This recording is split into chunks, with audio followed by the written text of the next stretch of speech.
A chuva de março batia contra as janelas da maternidade São Vicente, quando duas mulheres, separadas por apenas 3/4 de distância, vivenciavam a experiência mais intensa de suas vidas. O hospital, com seus corredores iluminados por lâmpadas fluorescentes que zumbiam suavemente, guardava segredos que mudariam para sempre o destino de duas famílias. No quarto 301, Helena Vasconcelos ajeitava nervosamente o colar de diamantes herdado da sogra. O ambiente ao seu redor respirava luxo e opulência. Arranjos de orquídeas brancas importadas da Colômbia perfumavam o ar com sua fragrância delicada, enquanto lençóis de linho egípcio de 400 fios cobriam a cama hospitalar.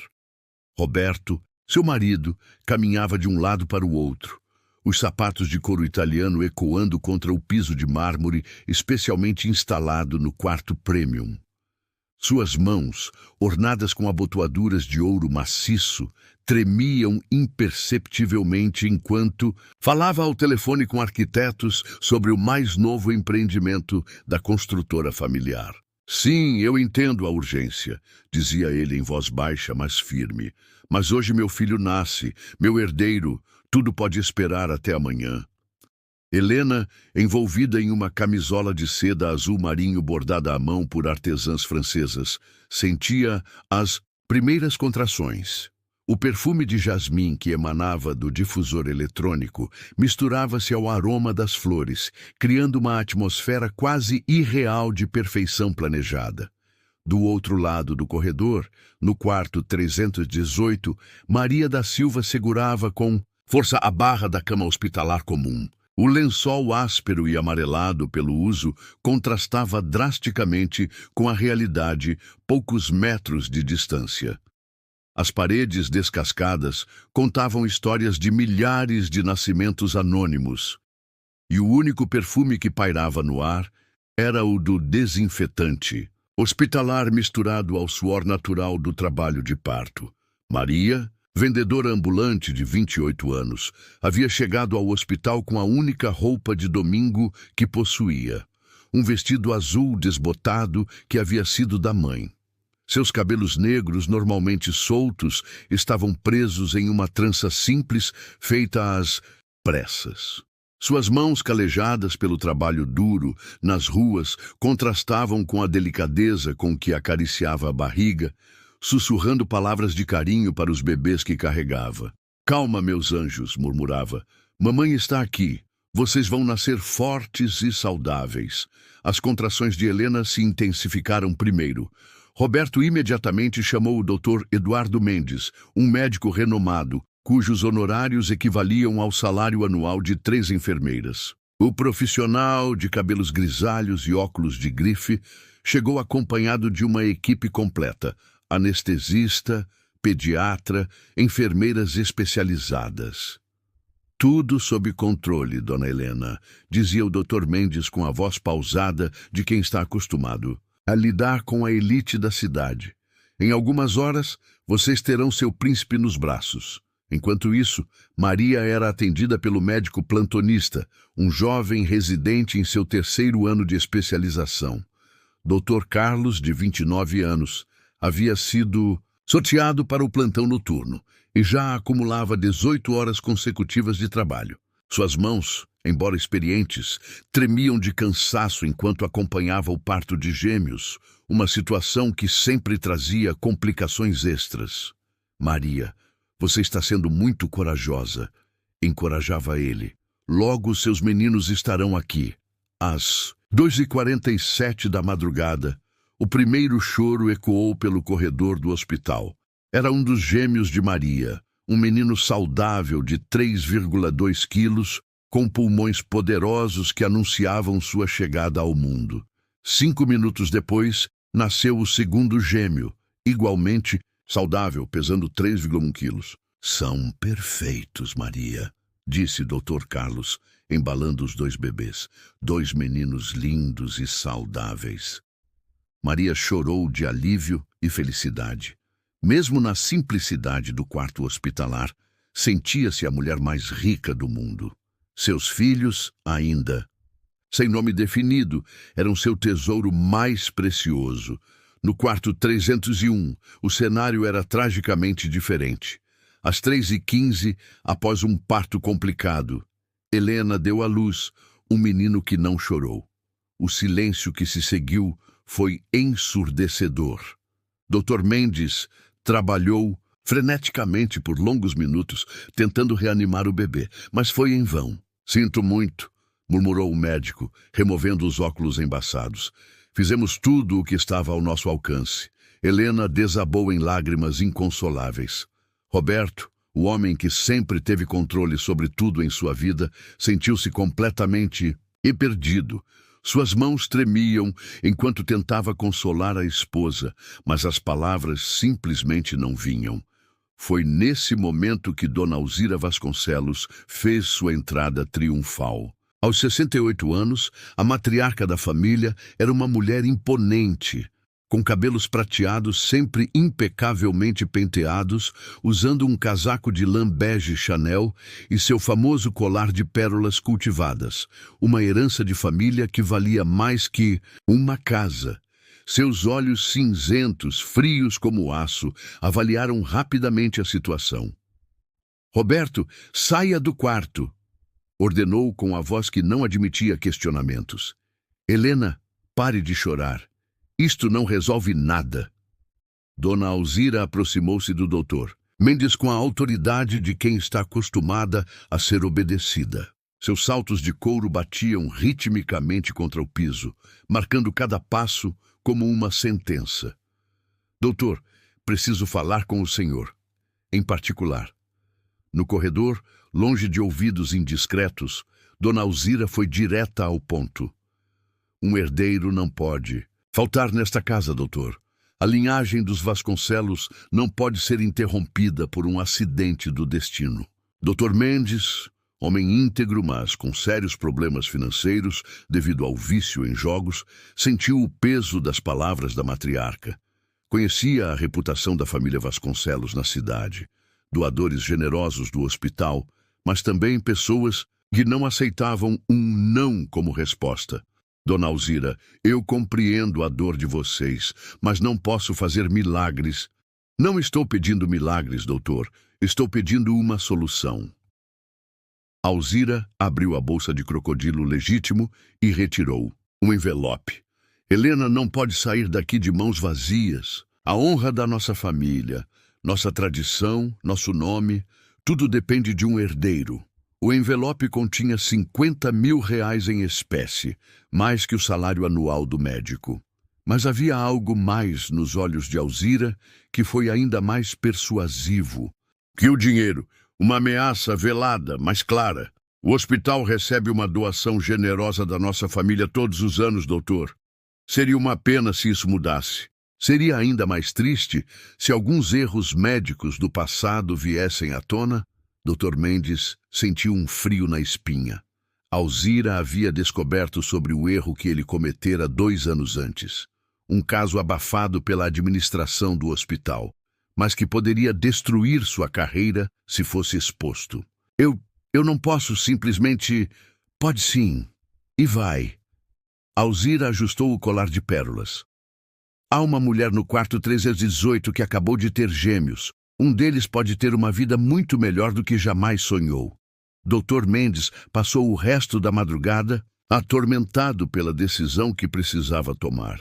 Caminhava pelos corredores vazios do hospital, o peso da responsabilidade esmagando seus ombros. O dinheiro no envelope queimava em suas mãos, mas era a chantagem velada que realmente o dominava. Às 5h da manhã, quando o hospital estava em seu momento mais silencioso, ele tomou a decisão que mudaria para sempre a vida de 2 famílias. Maria dormia profundamente, exausta pelo parto.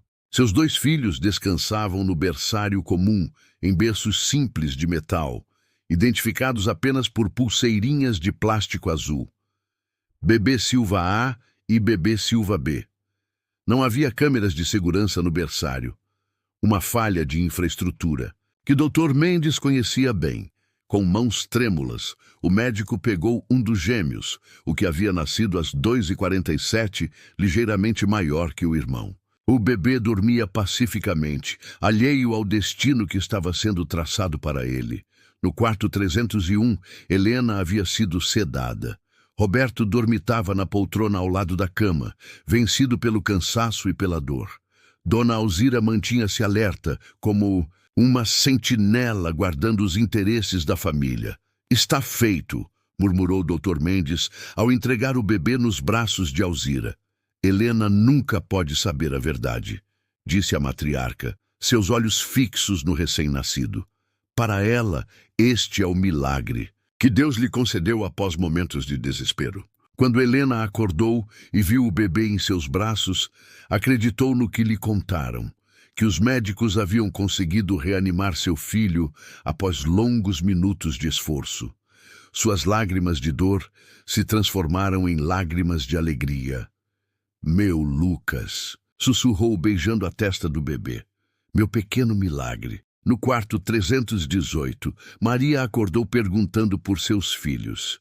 Dr. Carlos, que não sabia de nada sobre o esquema, trouxe apenas um dos gêmeos. "Maria, eu preciso lhe dar uma notícia muito difícil", disse ele, a voz embargada pela emoção. "Um dos seus bebês não resistiu. Tivemos complicações respiratórias. Fizemos tudo o que pudemos." O grito de dor de Maria ecoou pelos corredores do hospital.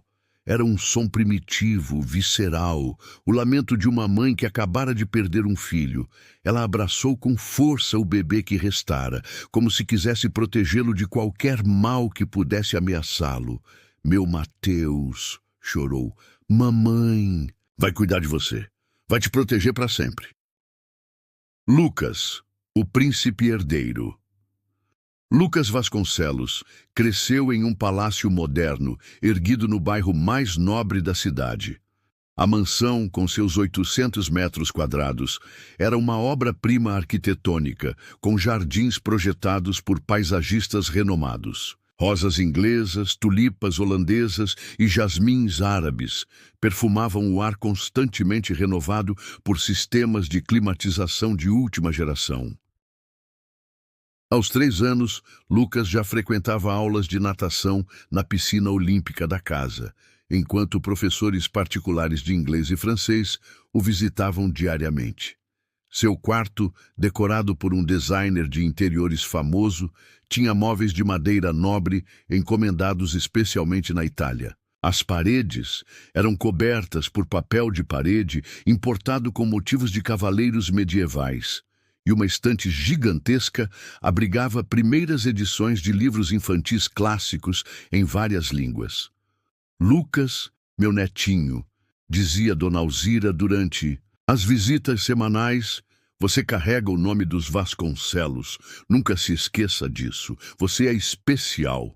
Os aniversários de Lucas eram eventos sociais. No seu 5º aniversário, a festa teve tema de circo francês, com artistas importados de Paris, um bolo de 6 andares criado por um chefe pâtissier e mais de 200 convidados. Fotógrafos da revista social da cidade documentaram cada momento. Na Escola Bilíngue Santa Teresa, Lucas destacava-se não apenas pelo intelecto, mas pelo tratamento diferenciado que recebia. Seus pais faziam doações generosas à instituição, garantindo que ele sempre tivesse as melhores oportunidades. Viagens educacionais para a Europa, aulas particulares com os melhores professores, acesso a laboratórios e equipamentos que outros alunos nem sonhavam em usar.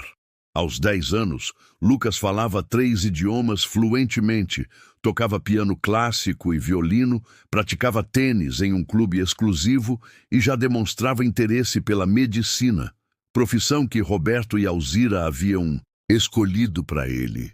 "Médico é uma profissão nobre", explicava Roberto durante os jantares familiares servidos em louça de porcelana francesa. "Mas você não será um médico qualquer.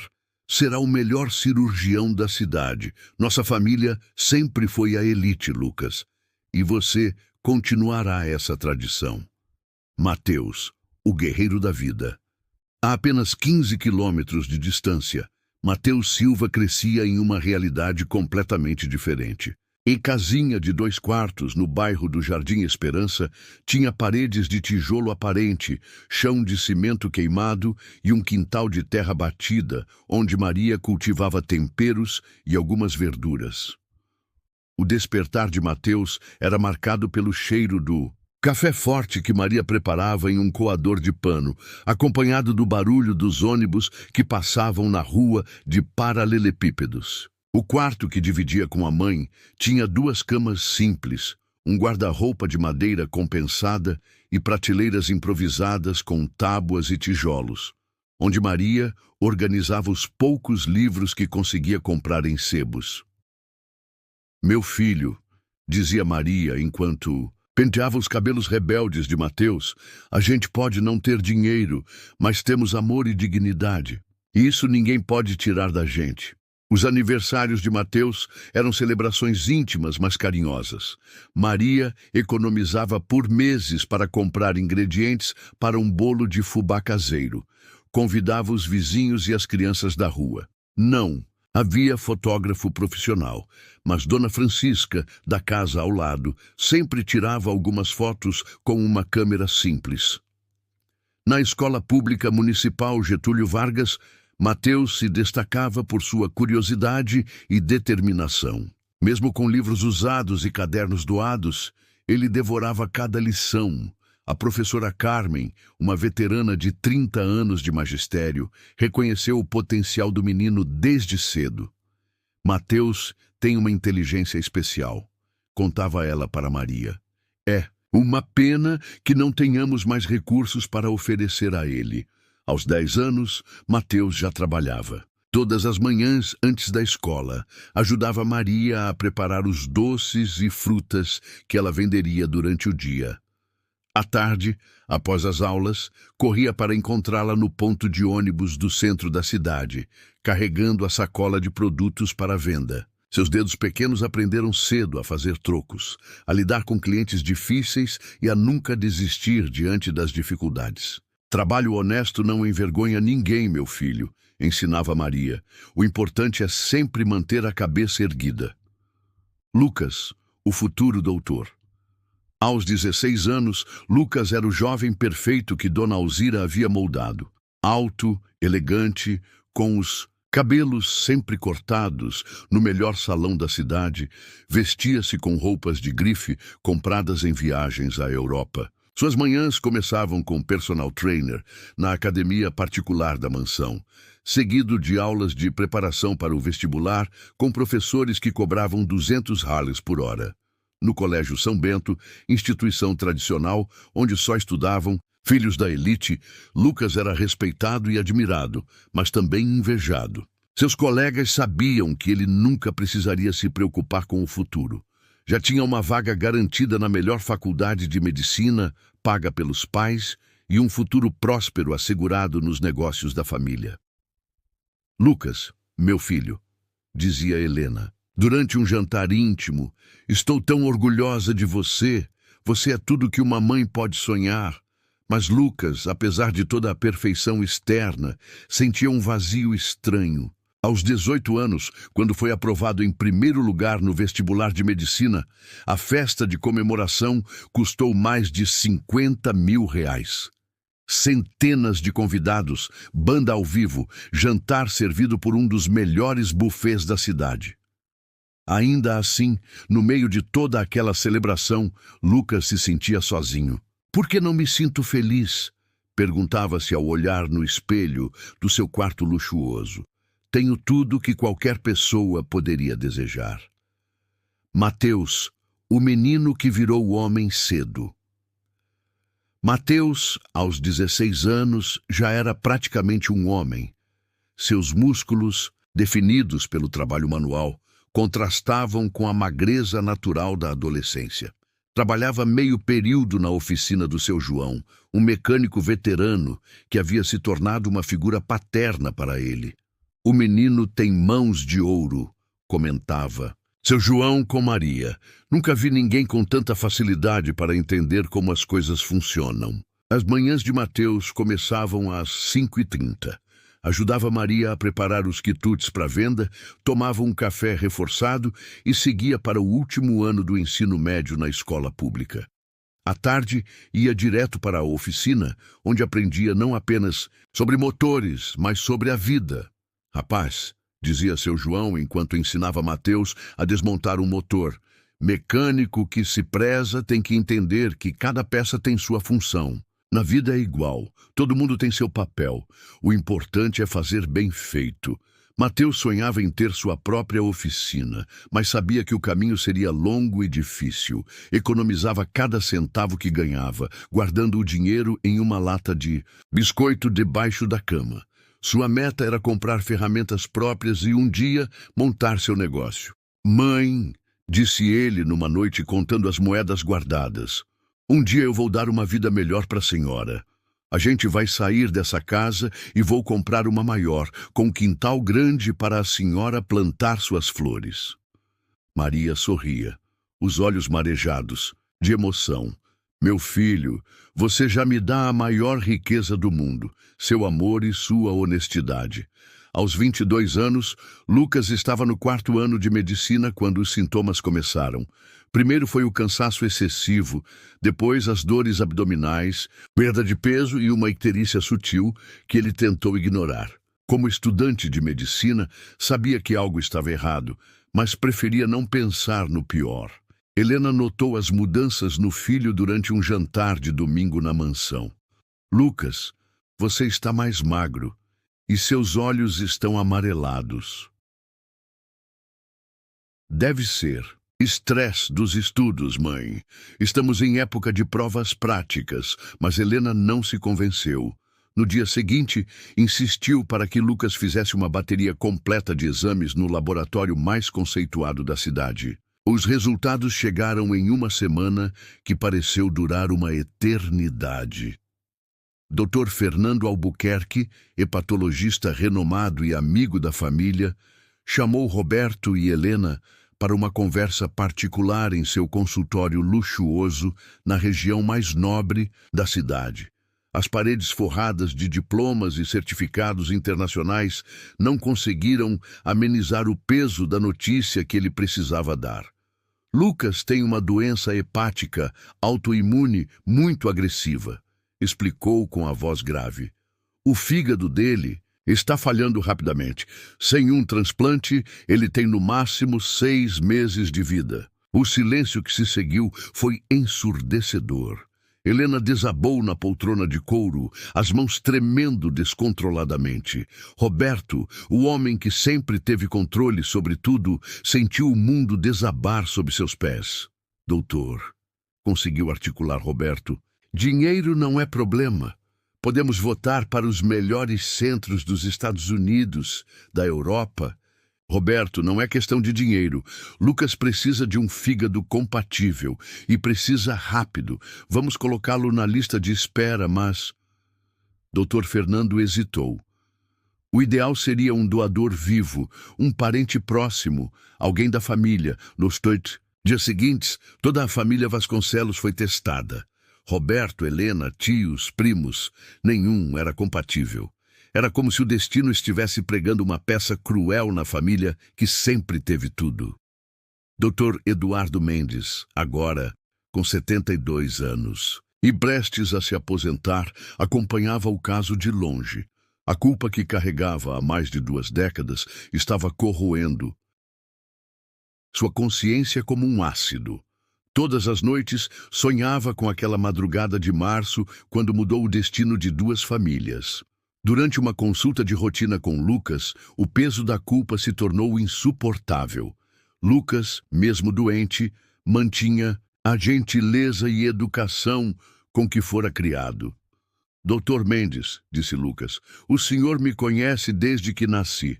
O senhor trouxe alegria para minha família naquela noite. Mesmo que eu não consiga um fígado compatível, quero que saiba que sou grato por ter tido estes anos com meus pais.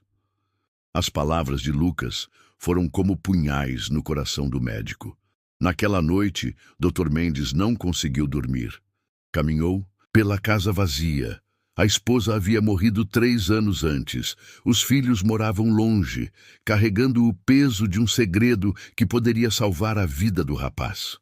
Na manhã seguinte, com as mãos tremendo e o coração acelerado, Dr. Mendes tomou a decisão mais difícil de sua vida. Ligou para Roberto. Preciso falar com vocês. É sobre Lucas. Há algo que preciso contar. O encontro foi marcado na biblioteca da Mansão Vasconcelos, um ambiente solene com estantes de mogno repletas de livros raros e primeiras edições. Roberto, Helena e Dona Alzira aguardavam Dr. Mendes, que chegou visivelmente abalado, carregando uma pasta amarelada pelo tempo. O que vou contar pode destruir esta família, começou o médico, a voz falhando. Mas também pode salvar Lucas. Dona Alzira, aos 88 anos, mantinha a postura altiva de sempre, mas havia algo em seus olhos que denunciava o medo. Doutor, o senhor está falando em ridículos. Dona Alzira, a senhora sabe muito bem do que estou falando. Dr. Mendes abriu a pasta e retirou documentos antigos. Lucas não é filho biológico de vocês. O impacto das palavras foi como um terremoto. Helena empalideceu instantaneamente. Roberto levantou-se bruscamente da poltrona de couro e Dona Alzira, pela primeira vez em décadas, perdeu a compostura.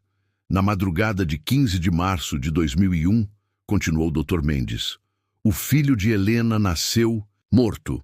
Dona Alzira me pressionou, com dinheiro e ameaças, a trocar o bebê pelo filho de uma mulher que havia dado à luz gêmeos no mesmo hospital. Helena estava em estado de choque. Não pode ser verdade. Lucas é meu filho.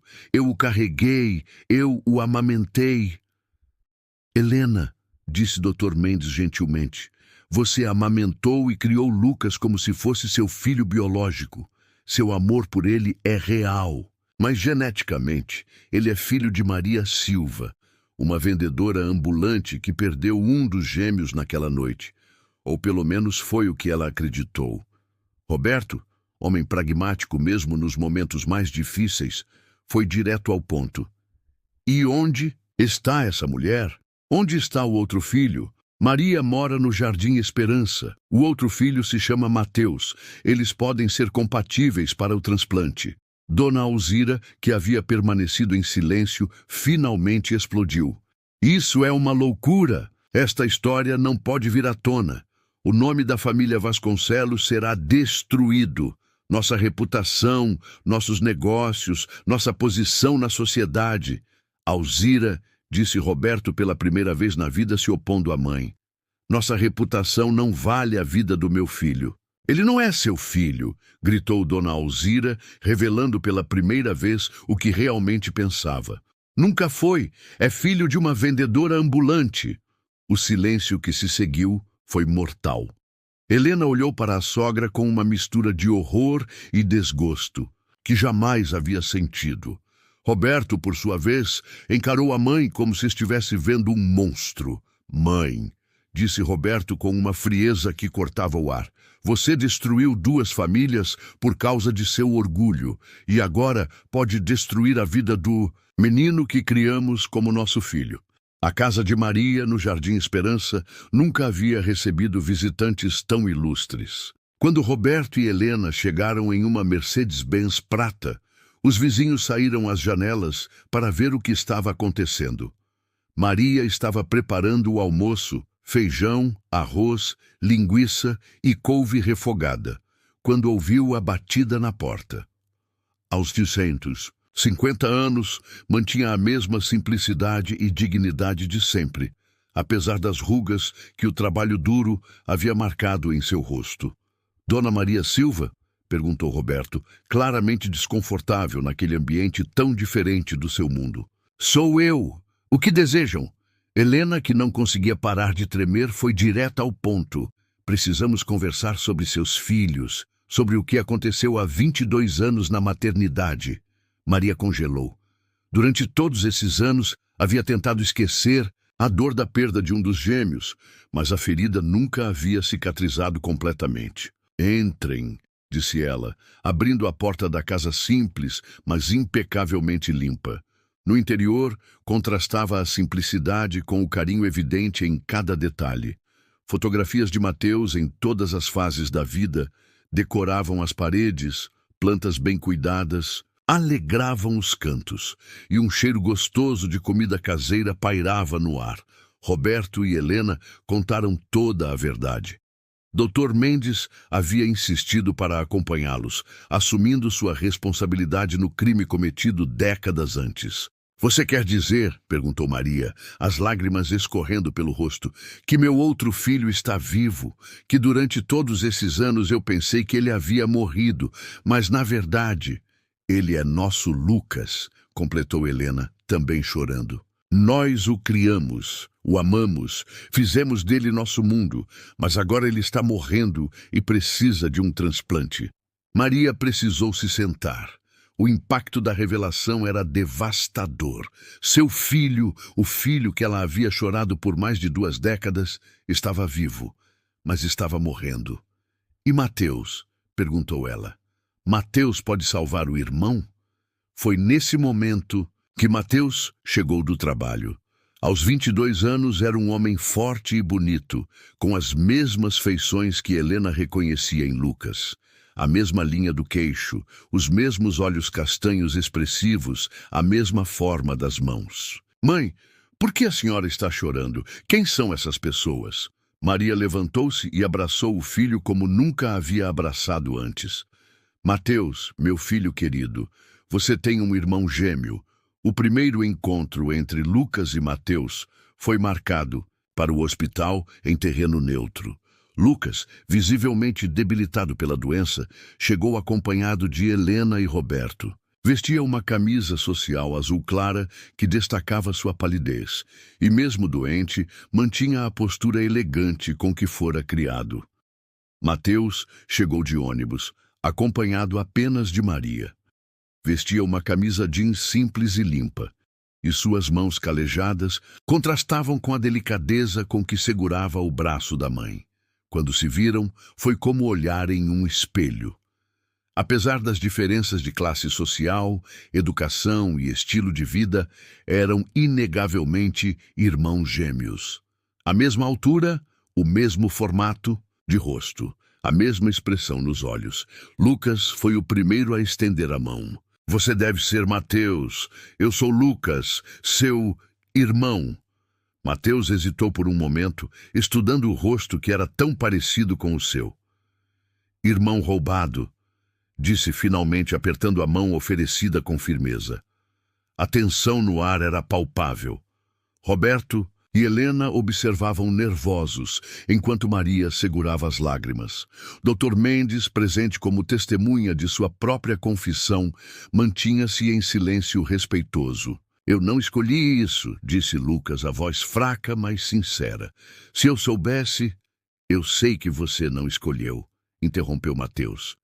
"Você foi tão vítima quanto eu. A diferença é que você foi vítima vivendo numa mansão, e eu fui vítima numa casinha de 2 quartos. O comentário, embora duro, não tinha veneno. Era apenas a constatação crua da realidade. "Mateus", disse Maria suavemente, "ele é seu irmão e está precisando da gente."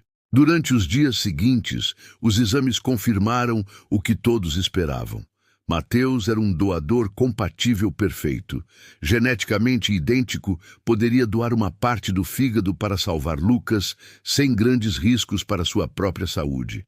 Mateus precisava de tempo para processar tudo. Pediu 1 semana para decidir, e ninguém ousou pressioná-lo.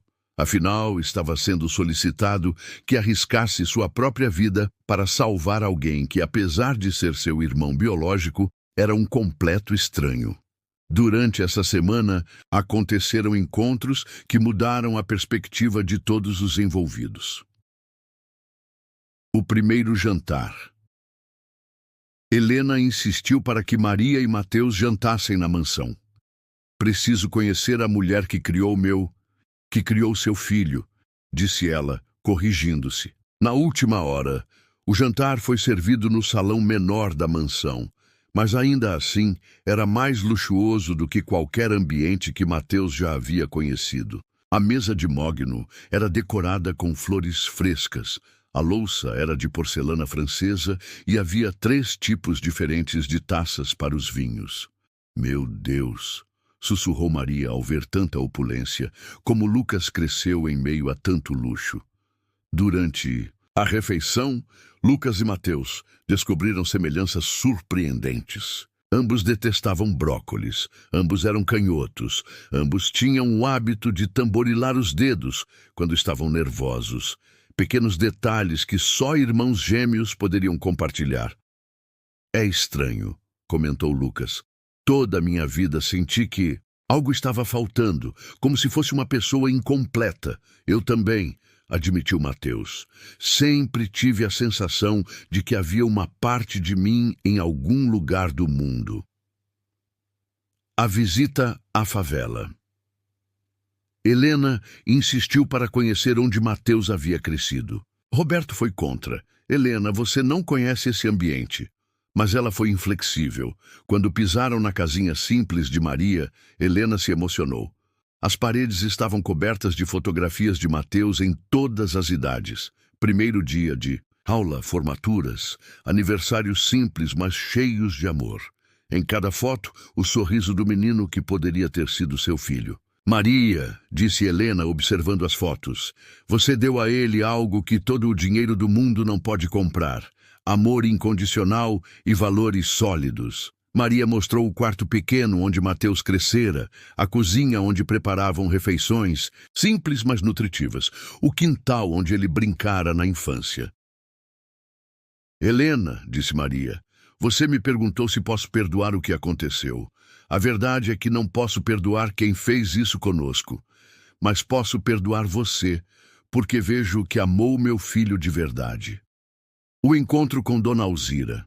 Mateus fez questão de confrontar a mulher responsável por separar sua família.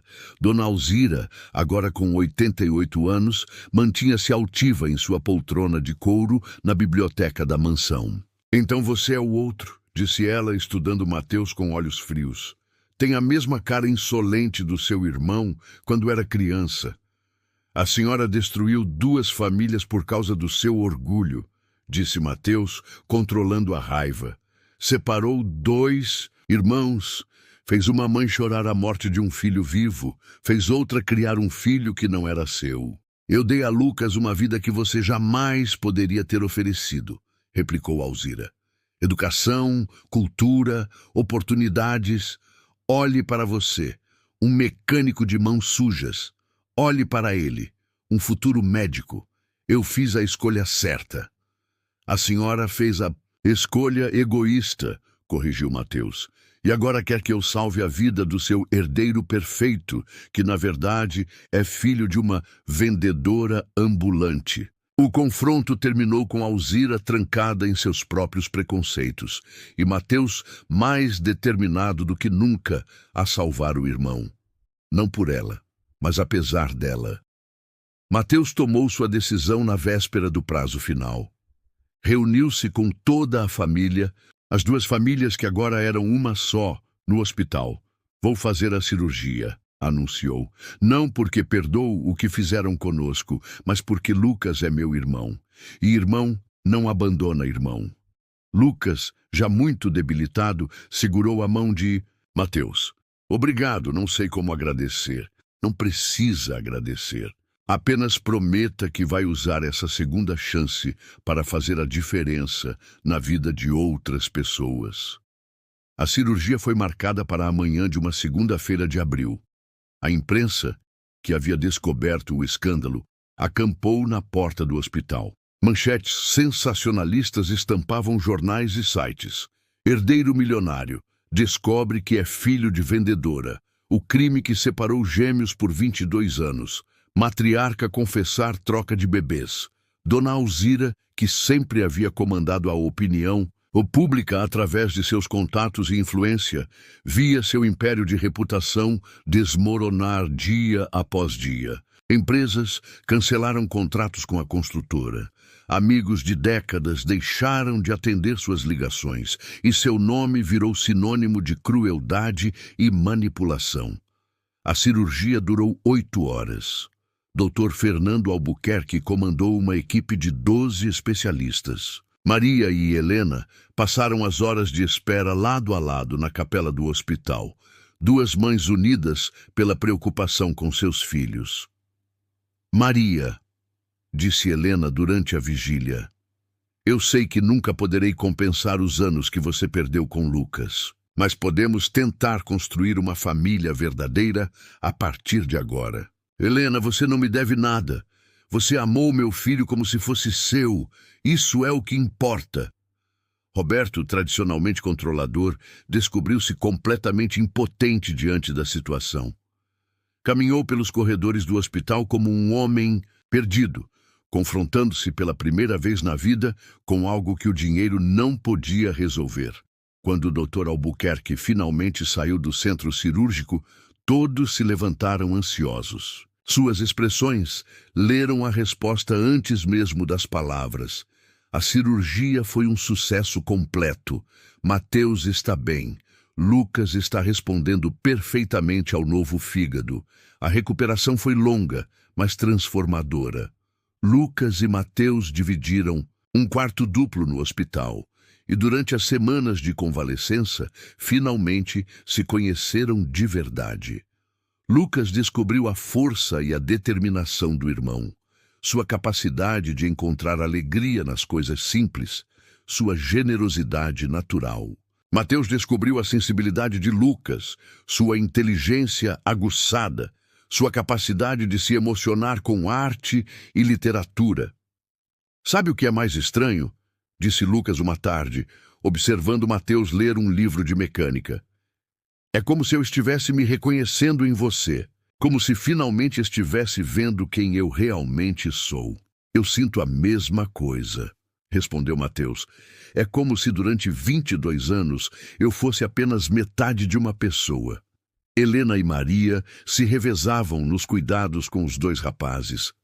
Ver as duas, mulheres trabalhando juntas, uma ensinando a outra sobre os gostos e manias dos filhos, era uma imagem tocante de como o amor pode superar qualquer barreira social. Roberto, por sua vez, passou por uma transformação profunda. Homem que sempre havia medido o valor das pessoas pelo dinheiro que possuíam, descobriu-se admirando a dignidade e a força de caráter de Maria e Mateus. Mateus, disse ele um dia, você salvou meu filho. Como posso retribuir? Não precisa retribuir nada, Roberto. Apenas seja um bom pai para Lucas. E se quiser fazer algo por mim, ajude minha mãe. Ela merece uma velhice tranquila depois de tanto trabalho. Dona Alzira passou os meses seguintes praticamente isolada na mansão. Os empregados antigos pediram demissão um a um, incapazes de lidar com a vergonha de trabalhar para alguém que havia cometido um crime tão cruel. Os poucos que ficaram evitavam olhar em seus olhos. Roberto, pela primeira vez na vida, confrontou a mãe definitivamente. Mãe, você precisa assumir a responsabilidade pelo que fez. Precisa pedir perdão para Maria, para Mateus, para todos. Nós, nunca, respondeu Alzira, altiva até o fim. Eu fiz o que era necessário para preservar o nome da família. Que família, mãe? Você destruiu nossa família. Lucas mal consegue olhar para a senhora. Helena tem pesadelos. Mateus me respeita apesar da senhora, não por causa dela. A saúde de Dona Alzira começou a declinar rapidamente. Aos 88 anos, o estresse e o isolamento social cobraram seu preço. Ela desenvolveu uma pneumonia e foi hospitalizada. Em seu leito de morte, teve uma última conversa com Lucas. Vovó, disse Lucas, segurando sua mão frágil. A senhora pode morrer em paz. Eu perdoo a senhora. Lucas, meu neto, eu só queria o melhor para você. Eu sei, vovó, e a senhora deu amor para mim. Isso conta também. Dona Alzira morreu na madrugada de uma quinta-feira, carregando seus segredos e sua arrogância para o túmulo. Mesmo no final, não conseguiu pedir perdão para Maria ou Mateus. 6 meses após a cirurgia, Lucas estava completamente recuperado. A experiência de quase morte e o reencontro com o irmão haviam mudado completamente sua perspectiva de vida. Pai, disse ele para Roberto, não vou trabalhar na construtora, quero fazer diferença na vida das pessoas. Lucas abandonou o curso de medicina particular e se transferiu para uma universidade pública, onde terminou a graduação com especialização em medicina social. Seu projeto de conclusão foi sobre desigualdades no acesso à saúde, um tema que jamais teria considerado antes de conhecer a realidade do irmão. Mateus, inspirado pelo exemplo do irmão, decidiu expandir seus horizontes. Com o apoio financeiro discreto de Helena, que insistiu em ajudar apesar dos protestos de Maria, montou uma oficina maior e criou um curso profissionalizante gratuito para jovens de baixa renda. Quero ensinar outros meninos como eu a ter uma profissão, explicou Mateus, para que tenham oportunidades que eu não tive. Helena e Roberto se separaram amigavelmente. Ela descobriu que nunca havia realmente amado o marido, apenas se conformado com um casamento de conveniência social. Roberto, por sua vez, reconheceu que precisava redescobrir quem era sem a sombra da mãe dominadora. Maria, aos 51 anos, finalmente pode descansar. Helena insistiu em comprar uma casa maior para ela, com jardim para suas plantas e espaço para receber os 2 filhos sempre que quisessem. Dr. Eduardo Mendes foi julgado por falsidade ideológica e tráfico de pessoas. Aos 72 anos, confessou todos os crimes em tribunal, pedindo perdão publicamente para ambas as famílias. Eu cometi o erro mais grave que um médico pode cometer, declarou ele no tribunal. Traí o juramento de Hipócrates e causei sofrimento a 2 famílias inocentes. Mereço qualquer punição que a justiça determinar. Mateus e Lucas pediram clemência para o médico. Ele foi coagido, argumentaram os advogados. Foi vítima da chantagem de Dona Alzira. O juiz, sensibilizado pelo perdão das vítimas e considerando a idade avançada do réu, aplicou uma pena de prestação de serviços em clínicas populares. Dr. Mendes dedicou seus últimos anos de profissão atendendo gratuitamente em comunidades carentes. O caso virou documentário, livro e inspirou uma lei que tornou mais rigoroso o controle de berçários em maternidades. A Lei Maria Helena, como ficou conhecida, implementou câmeras de segurança obrigatórias e sistemas de identificação mais seguros para recém-nascidos. 2 anos depois da cirurgia, as 2 famílias haviam se tornado uma só. Lucas e Mateus eram inseparáveis, compensando os anos perdidos com conversas que duravam madrugadas inteiras, viagens juntos e o apoio mútuo em todos os projetos. Helena e Maria desenvolveram uma amizade genuína, baseada no amor compartilhado. Pelos 2 rapazes, Helena descobriu em Maria a mãe que gostaria de ter sido, afetuosa, presente, sábia. Maria descobriu em Helena uma aliada generosa e uma amiga leal. Roberto, transformado pela experiência, reduziu drasticamente seus negócios e se dedicou a projetos sociais. Criou uma fundação que oferecia bolsas de estudo para jovens carentes, nomeando Maria como conselheira principal. O jantar da reunião 3 anos após a revelação da verdade, a família reunida celebrou o aniversário conjunto dos gêmeos. A festa foi na casa de Maria, por insistência de Lucas, que queria comemorar no local onde se sentia mais acolhido. A mesa simples de madeira foi coberta com uma toalha florida que Helena havia bordado especialmente para a ocasião. O menu foi criado em conjunto. O frango assado de Maria, a salada especial de Helena, o bolo de chocolate que ambos os irmãos adoravam. É engraçado, disse Lucas, observando a mesa farta mais simples. Cresci comendo em louça de porcelana, mas nunca uma refeição teve tanto sabor quanto as que fazemos aqui. É o tempero do amor, meu filho, sorriu Maria. É o que faz toda a diferença. Roberto chegou trazendo flores para as duas mães, um gesto que se tornou tradição. Helena chegou com um álbum de fotos que havia montado, metade com fotos da infância luxuosa de Lucas, metade com fotos da infância simples de Mateus. Para que vocês conheçam a história um do outro, explicou. Durante o jantar, Lucas anunciou que havia sido aceito em um programa de residência médica em medicina de família e comunidade.